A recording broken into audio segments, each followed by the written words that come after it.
3.5 है। दूसरा का फर्स्ट क्वेश्चन है। इसमें लिखा है कि ए और बी के किन मानों के लिए निम्नलिखित रैखिक समीकरणों के युग्मों के अपरिमित रूप से अनेक हल होंगे। तो ये कंडीशन होता है, कैसा हल है, क्या है, नहीं है, ठीक है। तो समीकरण इस रूप में होता है, ठीक है।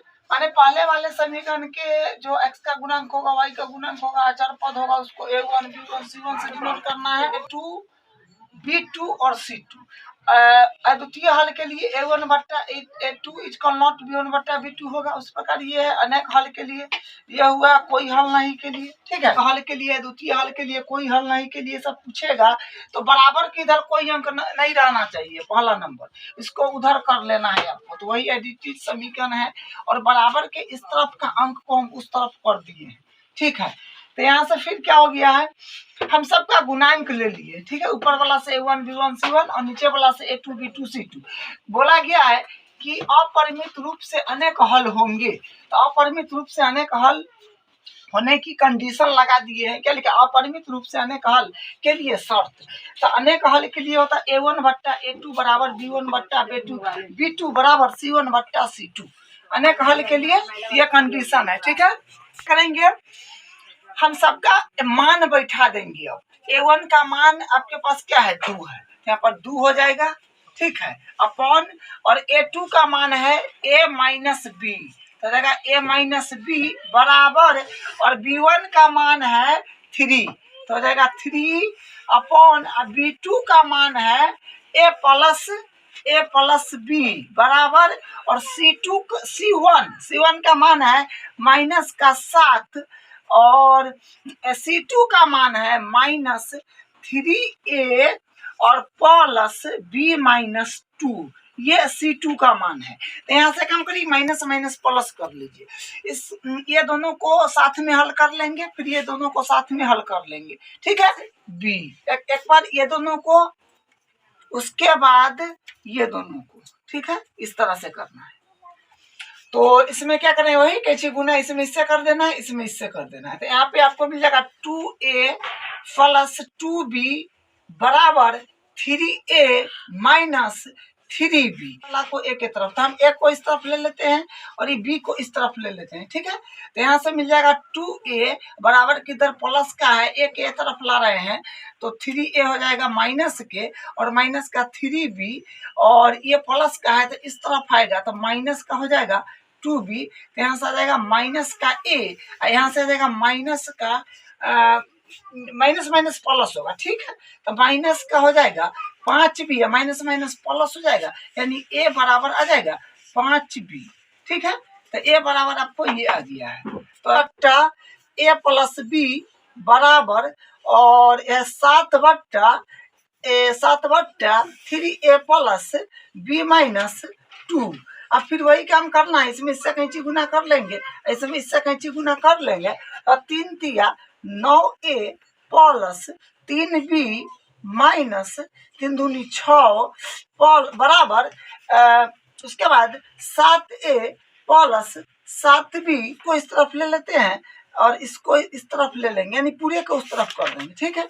तो 9a बराबर होते तेरा माइनस क्या होगा, क्योंकि उधर प्लस में है, तो बराबर, और 7 भी है, ये प्लस में है तो जाएगा तो माइनस में हो जाएगा, और ये माइनस का 6 इधर आएगा तो प्लस का हो जाएगा।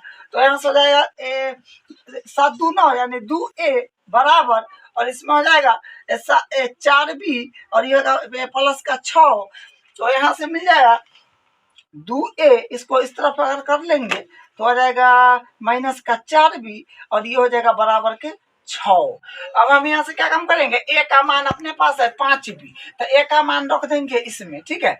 तो इसको अगर समीकरण मान लीजिए, लिख देंगे, इसको भी समीकरण मान लेते हैं, समीकरण 2, समीकरण 1 से a का मान समीकरण 2 में रखने पर हम ऊपर कर देते हैं, इसका काम है 5b, तो a के जगह 5b डाल देंगे, तो 2 है तो 2, और a के जगह 5b हो जाएगा, और 5b, उसके बाद क्या जो है वो एडिटिव रहेगा 4 4b बराबर 6, तो ये हो जाएगा 5 दूनी 10b और माइनस 4b बराबर होगा 6, तो ये हो जाएगा 6b बराबर हो जाएगा 6, तो 6/6 यानी b का मान आ गया 1।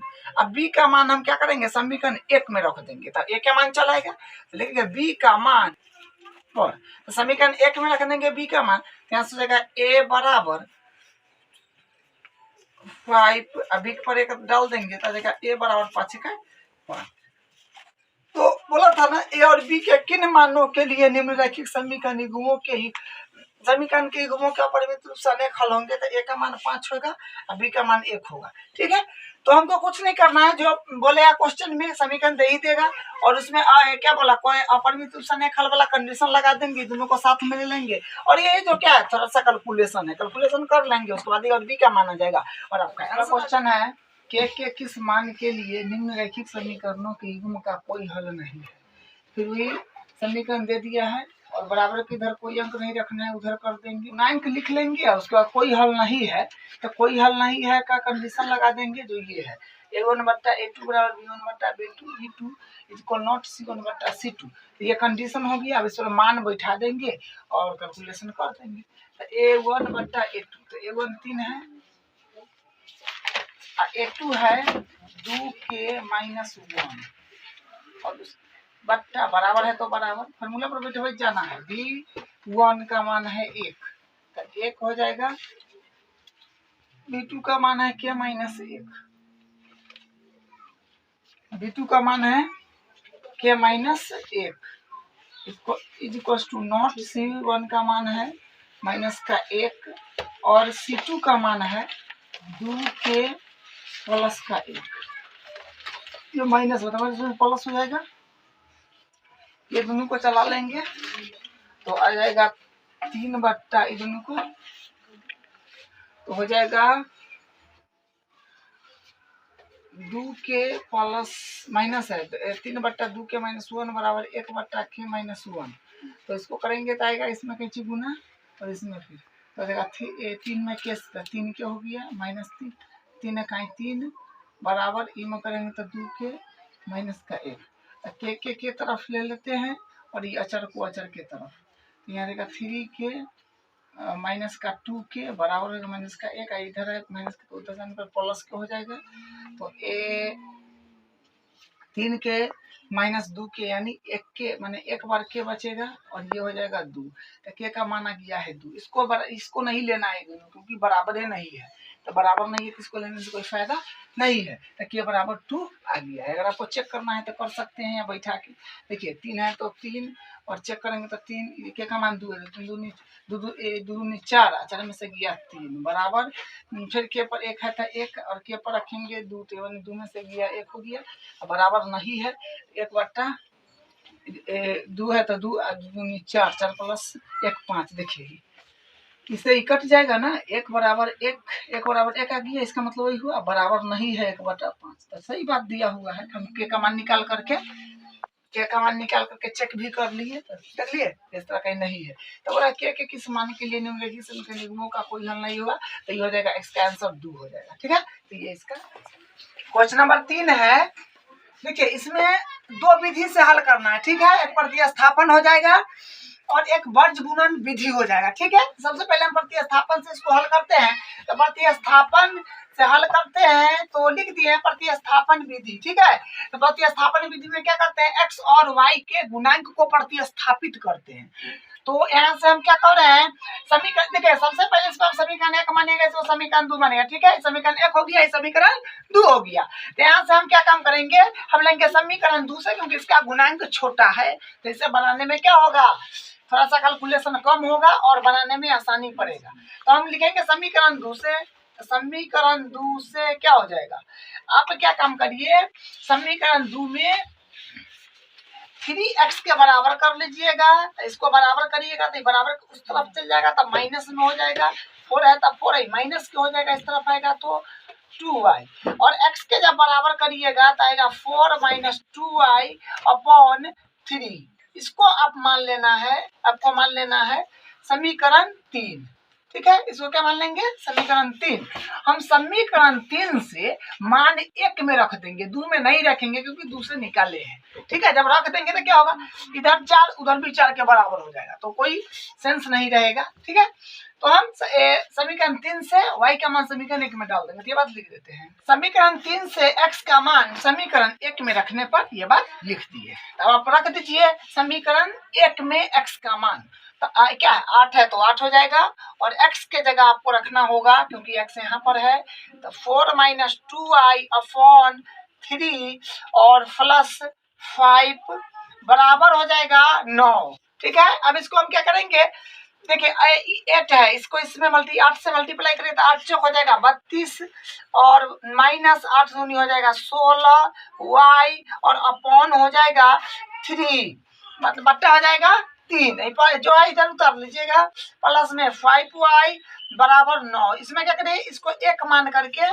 अब इसको भी इनका जोड़ कर लीजिए, तो यहाँ से आपको मिल जाएगा, देखिए 3 और 1 है तो इसका एलसीएम 3 आ जाएगा, तो इधर का एडिटिव रह जाएगा 32 - 16y और प्लस, देखिए 1 तिया 3 तो 5 तिया 15y, और यहाँ से बराबर में 9 मिल जाएगा। अब आप क्या काम करिए, इसको भी 1 मान लीजिए और कैंची गुना कर दीजिए, इसमें इससे और इसमें इससे, तो देखिए इसमें इससे करेंगे तो 1 है तो वो एडिटिव रह जाएगा, तो यहाँ से लिखते हैं, यहाँ से क्या हो जाएगा, एडिटिव वो रह जाएगा, तो हो जाएगा 32 - 16y और प्लस, यहाँ से काम कर लीजिए ना, यहाँ से ये कैलकुलेशन भी कर लीजिए, तो भाई 32 है तो 32 माइनस 32 है तो 32, देखिए माइनस में 16y प्लस में 15y, तो माइनस का y बच जाएगा, और बराबर बराबर नहीं, ये ठीक है ये होगा, और बराबर दे करके अब लिख दीजिएगा 3 9 तिया 27 या 3 मा 27, तो ये होगी आपका। अब यहाँ से हम क्या काम करेंगे, माइनस वाई के जब बराबर करते हैं तो आएगा 27, आई प्लस के इस तरफ आएगा तो माइनस का हो जाएगा 32, तो यहाँ से आ जाएगा माइनस के वाई बराबर आ जाएगा, इसमें से घटाएंगे आप तो 27 में से तो 32 नहीं घटेगा, तो 32 में 27 घटाइएगा तो आ जाएगा 5, जो कि माइनस का आएगा, तो ये माइनस माइनस प्लस हो गया, तो वाई का मान आपका 5 आ जाएगा। अब वाई का मान आप समीकरण 3 में डाल दीजिए, तो लिखिएगा y, लिख दिए y का मान समीकरण 3 में रखने पर, तो समीकरण 3 में y के मान रख देंगे, कहाँ पे y के जगह 5 डाल देंगे, तो लिखिए बस भर दीजिए, तो x बराबर हो जाएगा 4 - 2 है तो 2, और y के जगह 5 रख देंगे, अपॉन 3 है तो 3, तो x बराबर आ जाएगा 4 में से 2 किया तो 2 नहीं पहले मल्टीप्लाई करिएगा, तो 4 माइनस हो जाएगा, ये आपका 5 दूनी 10 बट्टा 3 हो जाएगा, तो x के जब बराबर करेंगे तो माइनस का 6 बट्टा 3 यानी कट जाएगा, तो यहाँ से मिल जाएगा x बराबर माइनस का 2। इसको हम बीजगुणन विधि से हल करेंगे, तो बीजगुणन विधि में क्या होता है, आप लिखिएगा x बट्टा, फिर लिखिएगा बराबर दे दीजिएगा, फिर माइनस का y बट्टा, फिर बराबर दीजिएगा, फिर 1 लिख दीजिएगा बट्टा, ये इतना काम आपको करना है। x के बट्टा में भरना है तो x वाला मान को छुपा लीजिएगा, तो क्या बचेगा, तो इसमें इससे गुना कराना है, इसमें इससे इस तरह से भरना है, तो 5 × माइनस का 4, तो देखा 5 × माइनस का 4, बीच में माइनस देना है क्योंकि फार्मूला वाला माइनस होता है, तो इसमें इससे हो गया है, अब इसमें इससे करना है, तो 2 है तो 2 और माइनस का 9, बस हो गया। अब हम क्या काम करें, y में भरना है तो y के मान को छुपा लीजिए, ठीक है, या इसको नहीं देखिए, तो इसमें इससे 8 में माइनस 8 में माइनस के 4 से गुना कराइएगा, फिर 3 में माइनस के 9 से गुना कराइएगा, ठीक है, जिसमें भरना होता है उसको छुपा लेना है बस, तो इसको छुपाइएगा तो 8 में क्या होगा, 8 × माइनस का 4, अब माइनस बीच में देना है सब में क्योंकि फार्मूला वाला माइनस है, फिर 3 × माइनस का 9, ठीक है, इस तरह से 1 बट्टा, तो यानी 1 मतलब अचर है, अचर को छुपा लीजिएगा और उसमें फिर क्या कीजिएगा, फिर इससे गुना करा दीजिएगा, तो होगा 8 × 2 ना, तो होगा 8 × 2 और माइनस बीच में पड़ेगा 3 × 5, ठीक है, और हमेशा साइन के साथ उठाइएगा, अगर माइनस में है तो माइनस में, प्लस में है तो प्लस में, ठीक है, ध्यान देना है यहीं पे, सबसे ज्यादा यही ध्यान देना है, उसके बाद बस हल करना है। तो x है तो x अपॉन 5 चौका माइनस का 20 और माइनस माइनस प्लस 9 दूनी 18 बराबर माइनस के वाई अपॉन माइनस का वाई अपॉन 8 चौक 32 तो माइनस का हो जाएगा और माइनस माइनस प्लस 9 तिया 27 बराबर 1/8 दूनी 16 और यहाँ से हो जाएगा माइनस का 15। ठीक है, x बट्टा यहाँ से हो जाएगा माइनस का 2 बराबर माइनस का y, ये हो जाएगा इसको हटाइएगा तो 5 जो कि माइनस में ज्यादा अंक है, प्लस माइनस माइनस इसे कट जाएगा और यहाँ से आ जाएगा आपको 1/1। ठीक है, अब हम क्या करेंगे, ये इसको इसमें करा, इसको इसके साथ ले लेंगे, फिर इसको इसके साथ, यानी फर्स्ट वाला को भी आखिरी के साथ और बीच वाला को भी आखिरी के साथ। ठीक है, ये बात यहाँ ध्यान रखिएगा, तो लिख दीजिए फिर x बट्टा माइनस का 2 और ये ले लीजिएगा तो 1/1, फिर उसके बाद था फिर ये दोनों ले लेंगे तो y बट्टा 5, फिर हो जाएगा 1/1, तो कैसे गुना करिएगा तो x बराबर हो जाएगा माइनस का 2, यहाँ से x का माना गया है, फिर इसको गुना करिएगा तो y बराबर हो जाएगा 5 × 5। ठीक है, तो देखिए कोई भी विधि से बनाइएगा तो क्या होगा, आंसर पर कोई फर्क नहीं पड़ेगा, आंसर समान आएगा। अगर आंसर गलती आ रहा है तो समझिए कि हम गलती बना लिए हैं। ठीक है, तो देखिए x का मान यहाँ से आ गया माइनस का 2, इसमें भी माइनस का 2, देखिए यहाँ पर y का मान 5 तो इसमें भी y का मान 5। तो ये इसका क्वेश्चन नंबर 4 है।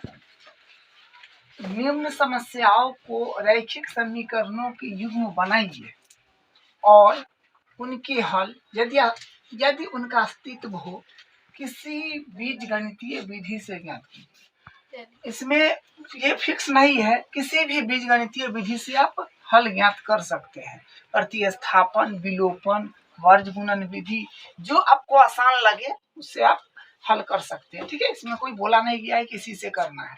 देखिए इसका पहला क्वेश्चन है चौथा का, एक छात्रावास के मासिक व्यय का एक भाग नियत है तथा शेष इस पर निर्भर करता है कि छात्र ने कितने दिन भोजन लिया। जब एक विद्यार्थी ए को जो 20 दिन भोजन करता है 1000 रुपये छात्रावास के व्यय के लिए अदा करने पड़ते हैं, जबकि एक विद्यार्थी बी को जो 26 दिन भोजन करता है छात्रावास के व्यय के लिए 1180 रुपया अदा करने पड़ते हैं। नियत व्यय तथा प्रतिदिन भोजन का व्यय ज्ञात कीजिए। देखिए ये क्या सिचुएशन है, एक हॉस्टल है जिसको हॉस्टल को बोलते हैं छात्रावास, उसमें क्या है बच्चे एडमिशन लेते हैं, तो जो होता है ना रूम रेट जो होता है वो नियत रहता है, आप 1 दिन रहिए, 5 दिन रहिए या 1 महीना रहिए। ठीक है, लेकिन भोजन का प्रतिदिन का अलग से व्यय देना पड़ता है, वही बात यहाँ पर लिखा गया है। ठीक है, तो नियत व्यय जो है,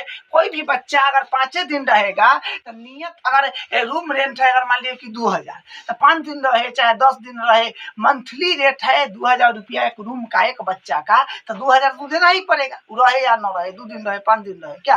लेकिन भोजन का अतिरिक्त दिन का अलग से चार्ज लगता है, तो अगर 2 दिन भोजन करेंगे तो 2 दिन के ना पैसा लगेगा, 5 दिन भोजन करेंगे तो 5 दिन के ना पैसा लगेगा। लेकिन रूम रेट जो है उसको नियत किराया जिसको बोलेंगे नियत किराया, तो 1 दिन रहिए चाहे 5 दिन रहिए उतने लेगा।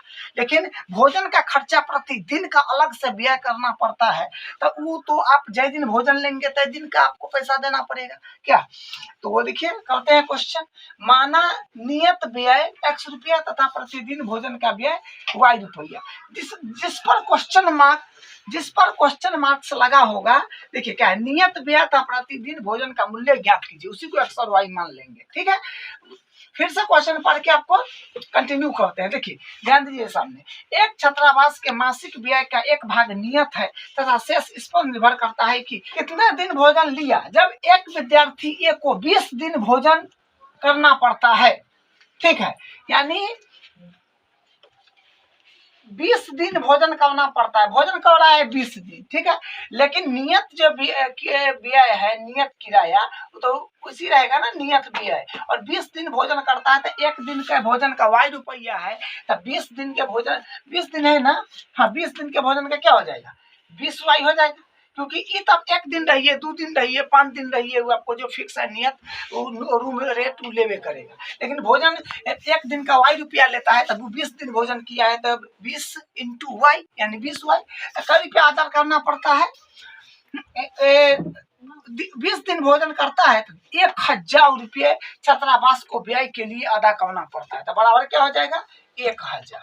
ठीक है, 1000। उसके बाद देखिए, अब देखिए, जबकि एक विद्यार्थी बी को 26 दिन भोजन करता है,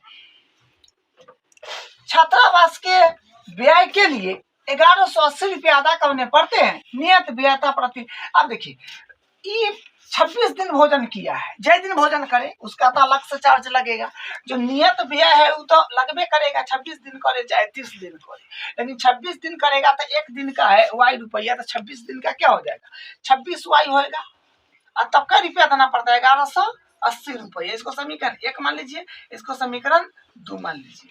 हम इसको विलोपन विधि से हल करेंगे। देखिए, जब x या y का गुणांक अगर सेम दिख जाए तो जोड़ने घटाने से आपका काम बन जाएगा, ठीक है। तो देखिए x और नीचे भी x का गुणांक क्या है, बराबर है, तो हम समीकरण 1 और 2 को घटा देते हैं, ठीक है। यहाँ पे लिखेंगे 1 माइनस 2 से, यानी समीकरण 1 में से 2 को घटा रहे हैं। समीकरण 1 पर क्या, x प्लस 20y बराबर है 1000 और x प्लस 26y बराबर है 1800।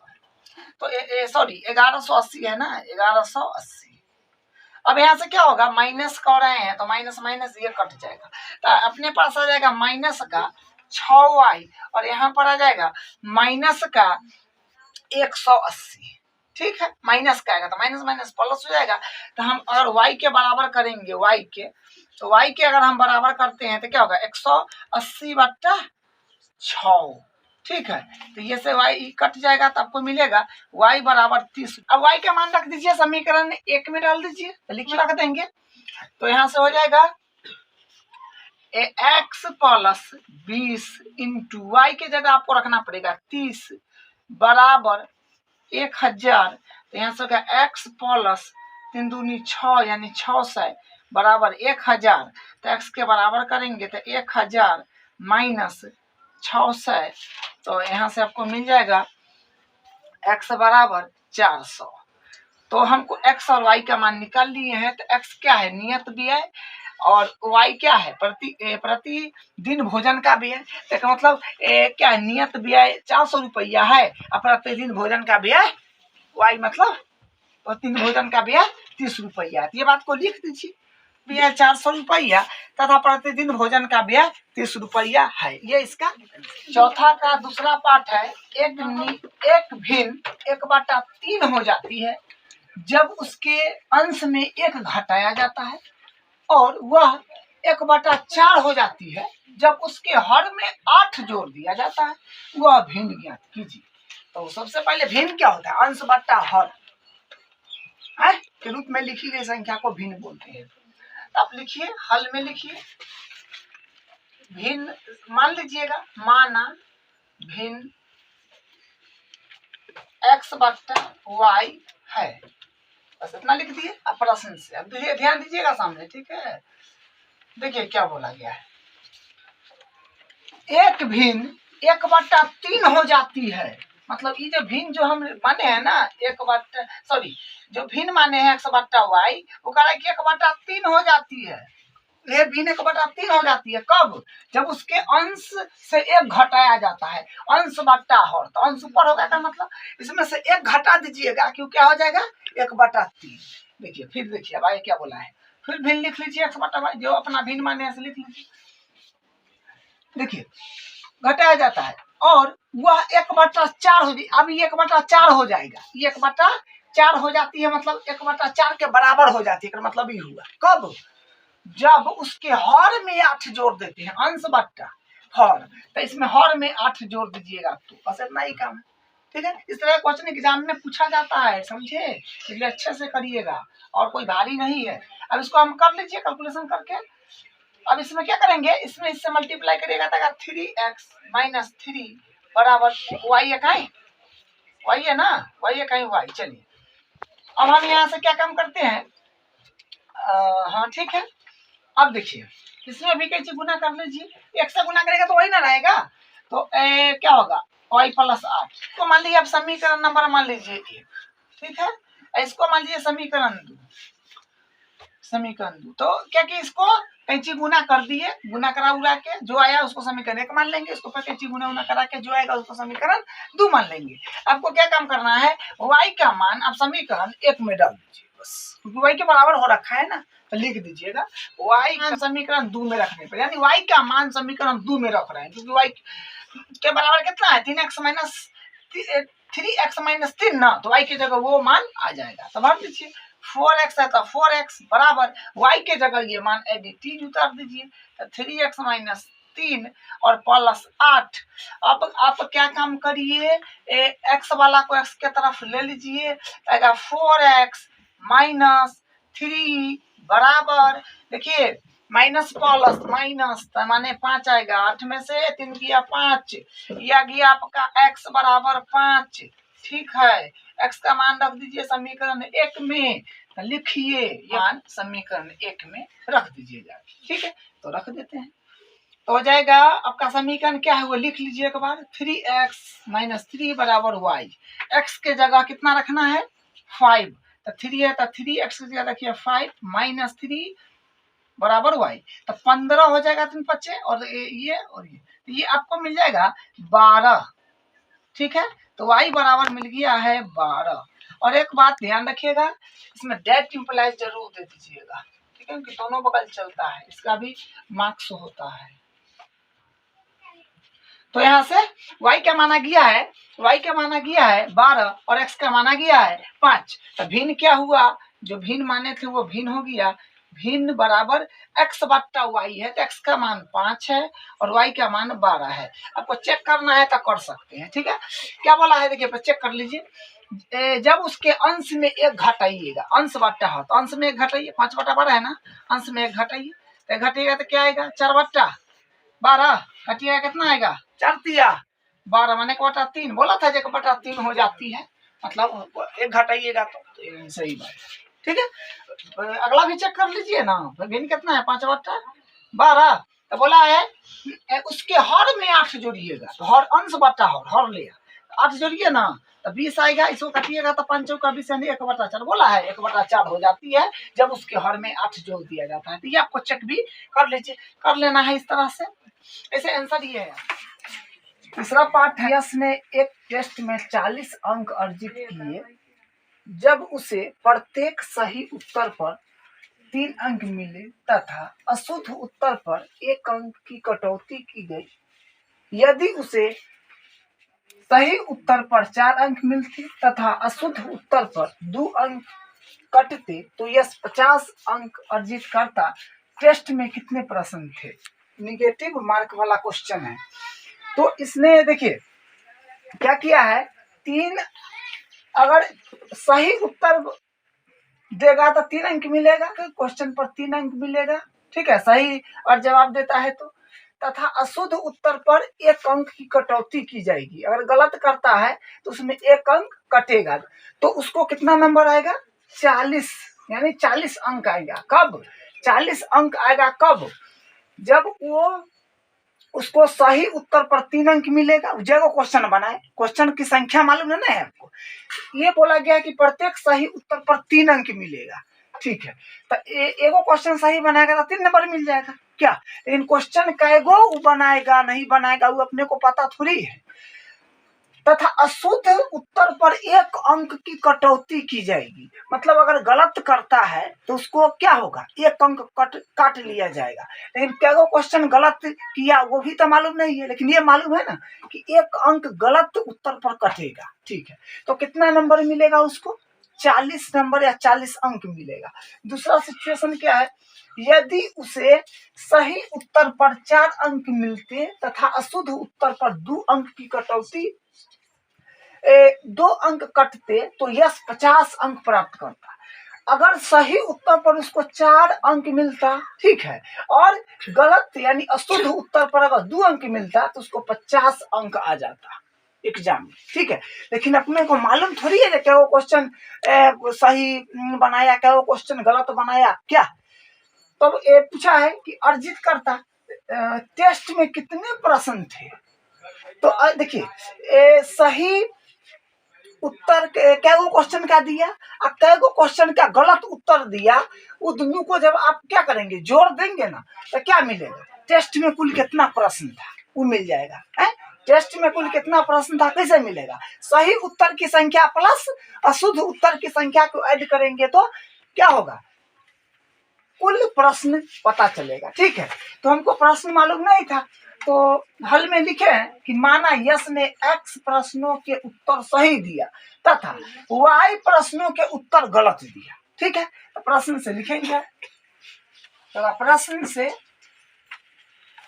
देखिए, प्रत्येक सही उत्तर पर 3 अंक मिलता, सही उत्तर पर 3 अंक मिलता। तो ये मान ली कि x प्रश्न के उत्तर सही दिया तो एगो पर 3 अंक, तो x गो प्रश्न पर कितना 3x, उसके बाद मिलते अंक मिले तथा अशुद्ध उत्तर पर 1 अंक की कटौती की जाए। तो देखिए अशुद्ध उत्तर पर, तो देखिए यहाँ से y प्रश्न के उत्तर गलत हुआ, अशुद्ध मतलब y वो प्रश्न है और y प्रश्न है और 1 पर 1 अंक कट रहा है, तो y पर क्या होगा, 1 y उसमें से कट जाएगा, तो माइनस का हो जाएगा 1 y, या डायरेक्ट y लिखिए, तब कितना अंक उसको मिल रहा है, 40 अंक मिल रहा है, ये हो गया 40। फिर उसके बाद दूसरा सिचुएशन पढ़िए, उत्तर पर 4 अंक, तो प्रश्न क्या गो है, सही है ना, x प्रश्न के सही उत्तर दिया है, तो x गो प्रश्न है, एगो पर 4 अंक मिल रहा है, तो 4x मिलेगा ना, अंक मिलते तथा अशुद्ध उत्तर पर 2 अंक की कटौती होता। तो अशुद्ध उत्तर देखिए y प्रश्न के गलत उत्तर दिया है, यानी अशुद्ध ही ना हुआ, तो एगो पर 1 प्रश्न गलत करते हैं तो 2 नंबर कटेगा, लेकिन प्रश्न की संख्या क्या माने हुए y, तो 2y कट जाएगा, इसमें से 2y कम जाएगा, तब उसको टोटल अंक कितना मिलता, 50। ये आपके पास 2 समीकरण हो गया है, इसको आप दोनों समीकरण को हल कर लीजिए। इसमें ही नहीं बोला गया है कि विलोपन से करिए, वर्ज गुणन से करिए या प्रतिस्थापन से करिए, आपको जोन से आसान बुझाए, सुविधा बुझाए, उससे आप हल करके एक्स और वाई के मान निकाल लीजिए, आंसर आ जाएगा। ठीक है, तो हम क्या काम करते हैं, इसको मान लेते हैं समीकरण 1, इसको मान लेते हैं समीकरण 2, हम प्रतिस्थापन से हल कर देते हैं। तो समीकरण 1 से, क्योंकि इसमें गुणांक छोटा है, तो माइनस वाई के बराबर करेंगे, आएगा 40 हो जाएगा, माइनस वाई के बराबर करेंगे तो 40, प्लस का है तो इस तरफ आ जाएगा, तो माइनस का हो जाएगा 3x। ठीक है, तो y के जब हम बराबर करेंगे y के, तो देखिए माइनस अचार में माइनस नहीं होना चाहिए, तो माइनस को इस तरफ ले आइएगा, तो हो जाएगा 40 प्लस के है तो माइनस के 40 हो जाएगा, माइनस के 3x तो प्लस का 3x होगा, क्योंकि अचार का माइनस इसमें कन्वर्ट करा दिए है। इसको मान लेंगे आप समीकरण 3। ठीक है, ये हो गया आपका समीकरण 3। समीकरण 3 से x, समीकरण 3 से y का मान समीकरण 2 में रख दीजिएगा, समीकरण 3 से y का मान समीकरण 2 में रख देना है। तो लिखेंगे समीकरण 3 से y का मान समीकरण 2 में रखने पर, ये बात लिख दिए, अब डाल दीजिए, तो समीकरण 2 ये है।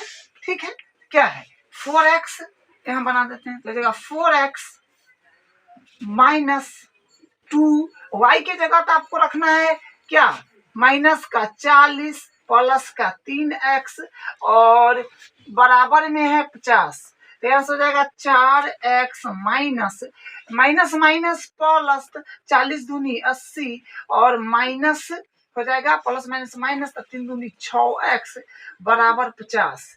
तो यहाँ से आप क्या काम करिए, देखिए ये आपका है माइनस में 6x और प्लस में 4x, तो माइनस में 2x हो जाएगा और प्लस 80 और बराबर हो जाएगा 50। माइनस के 2x के अगर बराबर करते हैं तो 50, प्लस का इस तरफ आएगा तो माइनस का हो जाएगा, तो यहाँ से मिल जाएगा माइनस का 2x बराबर माइनस का 30, माइनस माइनस प्लस हो जाएगा, तो x बराबर हो जाएगा 30/2, यानी कट पीट के आ जाएगा x बराबर आ जाएगा 15। तो यह कट उठ के आ गया x बराबर 15, x का मान समीकरण 3 में डाल देंगे, तो लिखेंगे x का मान समीकरण 3 में रखने पर, तो ये बात लिख दिए है। तो अब x के जगह समीकरण 3 में कितना रखना है, 15 डाल दीजिए। ठीक है, तो यहाँ कर देते हैं, तो यहाँ से हो जाएगा y बराबर हो जाएगा 40 प्लस 3x, तो y बराबर 40 प्लस 3x का मान रखना है 15, तो हो जाएगा y बराबर हो जाएगा 40 प्लस 15 या 45 प्लस में 5, तो y क्या माना गया है, y बराबर 5 आ गया है और x बराबर 15 आ गया है। तो ये बात लिख, सही प्रश्न x प्लस अशुद्ध प्रश्न y, तो हो जाएगा x का मान हो जाएगा 15 और y का मान हो जाएगा 5, तो यानी 20, कुल 20 प्रश्न है। बोला है कि एक राजमार्ग पर दो स्थान ए और बी 100 किलोमीटर की दूरी पर है। देखिए मान लीजिए कि ये एक बिंदु है और यहाँ से लेकर के यहाँ तक ये मान लीजिए कि ये ए है और ये बी है, ये 100 किलोमीटर की दूरी पर है, ठीक है, की दूरी पर है। एक कार ए से तथा दूसरी कार बी से, यानी एक कार यहाँ पर बी पर, बी से एक ही समय चलना प्रारंभ करती है, मतलब एक के समय में चले, ये कार ए से और ये कार बी से एक ही समय में चलना प्रारंभ करेगा, ठीक है। यदि ये कारें भिन्न भिन्न चालों से एक ही दिशा में चलती है, भिन्न भिन्न चाल का मतलब हुआ कि ये जो है ये इसका कुछ, इसका जो स्पीड है कुछ और है, इसका स्पीड कुछ और है, तो मान लेते हैं ये x किलोमीटर प्रति घंटा के चाल से चलता होगा प्रति घंटा, इसको मान लेते हैं y किलोमीटर प्रति घंटा, भिन्न भिन्न चाल से चलता है, तो इसको मान लिया x किलोमीटर प्रति घंटा, इसको मान लिए y किलोमीटर प्रति घंटे, ठीक है। यदि ये कारें भिन्न भिन्न चाल से एक ही दिशा में चलती है, एक ही दिशा में चलती है, देखिए एक ही दिशा में चलती है मतलब या तो इस तरफ चलेगा तो ये भी इसी तरफ चलेगा, एक ही दिशा का मतलब ये नहीं हुआ कि या तो इधर चलेगा तो ये भी इधर चलेगा, या हो सकता है ये इधर चलेगा तो वो भी उधर चलेगा, हो सकता है। तो इस तरफ वाला केस मान लीजिए ले लिए, 5 घंटे पश्चात मिलती है, अगर एक ही दिशा में चलेगा तो 5 घंटा पश्चात मिलेगा, कितना घंटा लग जाएगा, 5 घंटा, यानी देखिए ये 5 घंटा है, जैसे मान लीजिए ये भी कार है ये भी कार है, ठीक है, दोनों एक ही समय पर क्या किया, चलना है और प्रारंभ कर दिया, तो इसका स्पीड कुछ और है, इसका स्पीड कुछ और है, मान लीजिए कि ये यहाँ आया और ई इससे थोड़ा ज्यादा स्पीड में है, तो ये यहाँ आया तब तक ये इसको पकड़ लिया 5 घंटा, इसको छू लिया, ठीक है। अब अगला देखिए, 5 घंटे पश्चात मिलती है यदि वे विपरीत दिशा में या एक दूसरे की ओर कहिए, या विपरीत दिशा में, विपरीत दिशा का मतलब हुआ कि जैसे देखिए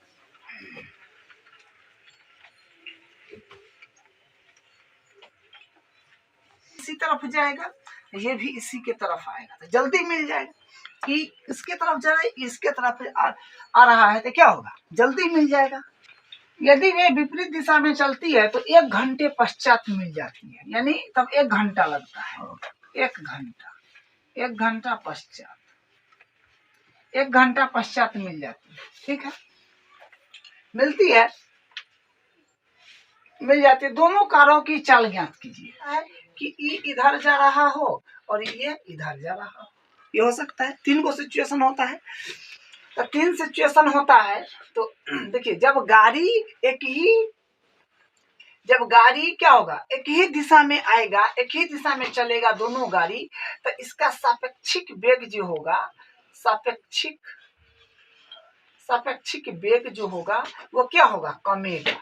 अगर मान लीजिए x किलोमीटर प्रति घंटा की चाल से चल रहा है, y किलोमीटर प्रति घंटा की चाल से चल रहा है, x किमी पर घंटा के चाल से चल रहा है, y किमी प्रति घंटा के चाल से चल रहा है, इसका सापेक्षिक वेग जो होगा ना कमेगा, x माइनस वाई किलोमीटर पर घंटा हो जाएगा, ठीक है, क्योंकि एक दोनों जो है गाड़ी एक ही दिशा में जा रहा है तो सापेक्षिक वेग कमेगा, ये बात याद रखिएगा, क्योंकि फिजिक्स का बेसिक कंसेप्ट है, फिजिक्स में आप अच्छे से पढ़े होइएगा, देखिएगा इसको, अगर उतना ही स्पीड में ये होगा उतना ही स्पीड में ये होगा तो इसको बुझाएगा कि ये गाड़ी क्या है, रुका हुआ है, मतलब बहुत कम स्पीड पता चलेगा, मतलब ये भी 50 की स्पीड में चल रहा है, ये भी 50 की स्पीड में चल रहा है, तो ये देखिएगा ये अपना खिड़की से यानी शीशा से देखेगा इसको, ये कार को, तो क्या होगा, रोड को नहीं देखना है, सिर्फ कार को देखेगा तो एकदम इसको स्लो पता चलेगा कि भाई बहुत स्लो चल रहा है।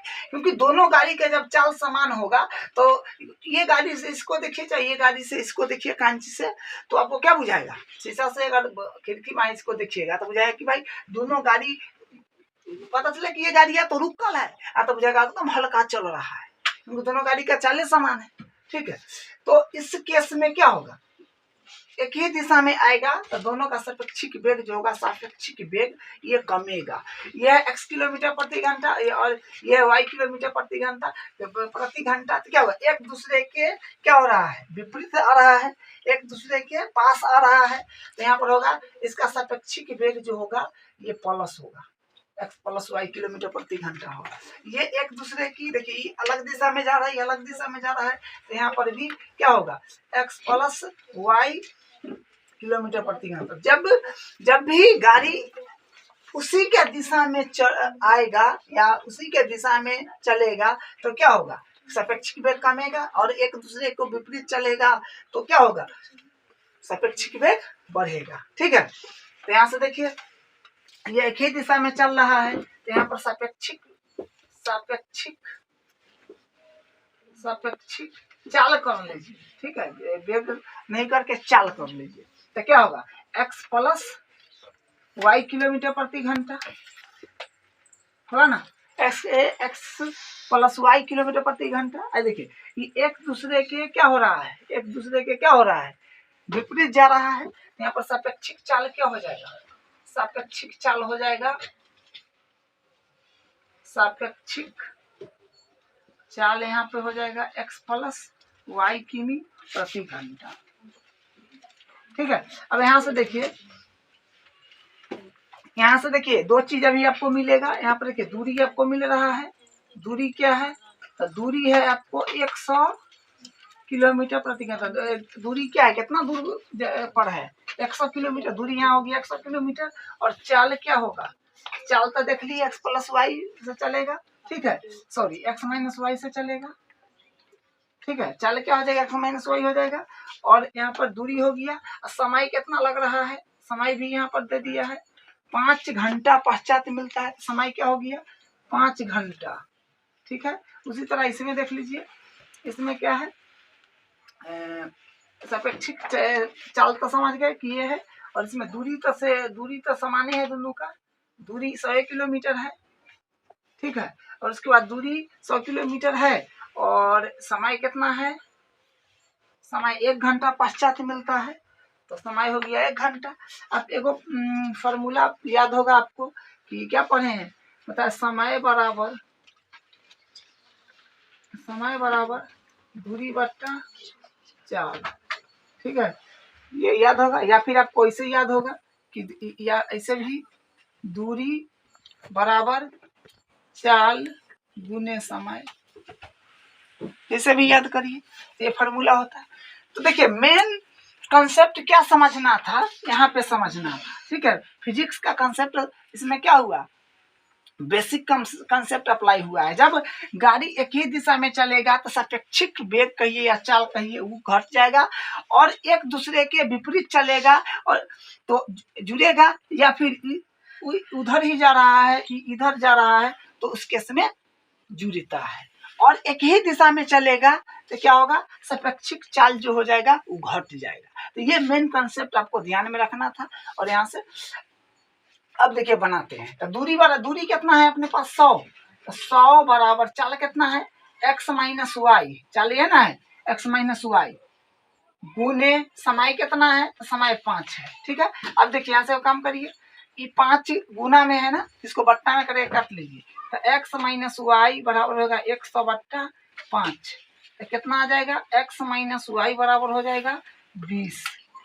ठीक है, एक समीकरण यहाँ से आपको ये मिल गया है। अब देखिए दूसरा समीकरण क्या आएगा, x प्लस, फिर वही से दूरी बराबर चाल गुने समय, तो दूरी कितना है, दूरी तो दोनों केस में 100 है, क्या दूरी तो दोनों केस में 100 है। चाल क्या है, चाल है इसमें x प्लस वाई इंटू समय कितना है इसमें 1 घंटा। इसका मतलब क्या हुआ, x प्लस वाई बराबर 100 हो गया, तो ये आपका समीकरण हो गया 2। ठीक है, ये समीकरण 2 हो गया। तो हम क्या करेंगे, विलोपन विधि से इसको हम हल कर देते हैं डायरेक्ट। ठीक है, लिखेंगे समीकरण 1+2 से विलोपन विधि कैसे हल कर रहे हैं, समीकरण 1+2 से तो क्या हो जाएगा। तो देखिए समीकरण 1 क्या है, x - y बराबर 20 और यहाँ पर है x + y बराबर 100। ठीक है, तो जोड़ेंगे तो ये कट जाएगा, यहाँ पर हो जाएगा 2x, तो 2x बराबर हो जाएगा, यहाँ पे हो जाएगा 120। ठीक है, तो 120 हो जाएगा। तो फिर यहाँ से हम क्या काम करेंगे, यहाँ से तो हो जाएगा x के जब आप बराबर करेंगे, x के बराबर करेंगे तो 120/2 हो जाएगा, जो कि x बराबर हो जाएगा 60। ठीक है, x का मान 60 आ गया। तो इसका मतलब है ये गाड़ी का चाल है 60 किलोमीटर प्रति घंटा। तो x का मान समीकरण आप 1 में रख लीजिए, तो लिखिएगा x का मान समीकरण 1 में रखने पर, x का मान समीकरण 1 में रखेंगे तो क्या है, ये है, तो हो जाएगा, एक बार समीकरण लिख लीजिए, y बराबर 20, x - y बराबर 20, तो यहाँ पर होगा 60 - y बराबर 20, तो y के बराबर करिएगा तो 20 - 60, तो माइनस का y है, तो y बराबर आ जाएगा -40, तो माइनस माइनस प्लस, यानी y बराबर आ गया है, y बराबर आ जाएगा +40। ठीक है, क्वेश्चन है, एक आयत का क्षेत्रफल 9 वर्ग इकाई कम हो जाता है यदि उसकी लंबाई 5 इकाई कम कर दी जाती है और चौड़ाई 3 इकाई बढ़ा दी जाती है।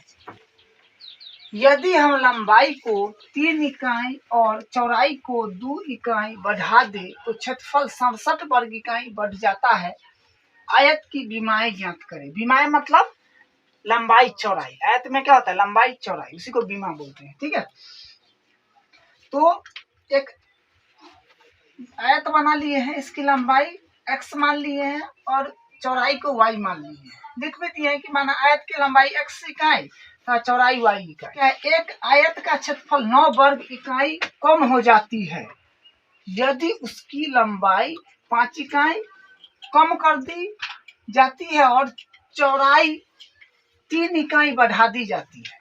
देखिए, आयत का क्षेत्रफल 9 वर्ग इकाई कम हो जाएगा कब, जब लंबाई को 5 इकाई कम कर देंगे और चौड़ाई को 3 इकाई बढ़ा देंगे। ठीक है, तो देखिए ये आयत है, इसमें हम क्या करेंगे, लंबाई को 5 इकाई कम कर देंगे। तो लंबाई को अगर 5 इकाई कम करते हैं तो इस तरह का हो जाएगा, और चौड़ाई को बढ़ा देना है 3 इकाई, तो इस तरह का हो जाएगा।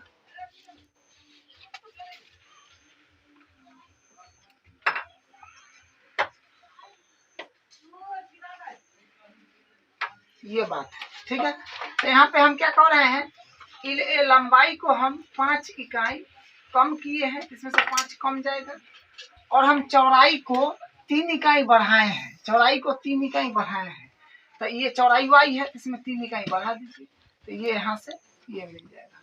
फिर देखिए अगला, तो क्षेत्रफल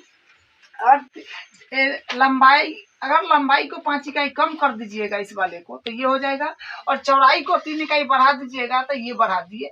तो बोला है कि आयत का क्षेत्रफल 9 वर्ग इकाई कम हो जाएगा, तो मतलब क्षेत्रफल इसका कम हो जाएगा, किसका, इसका, कितना, 9 वर्ग इकाई।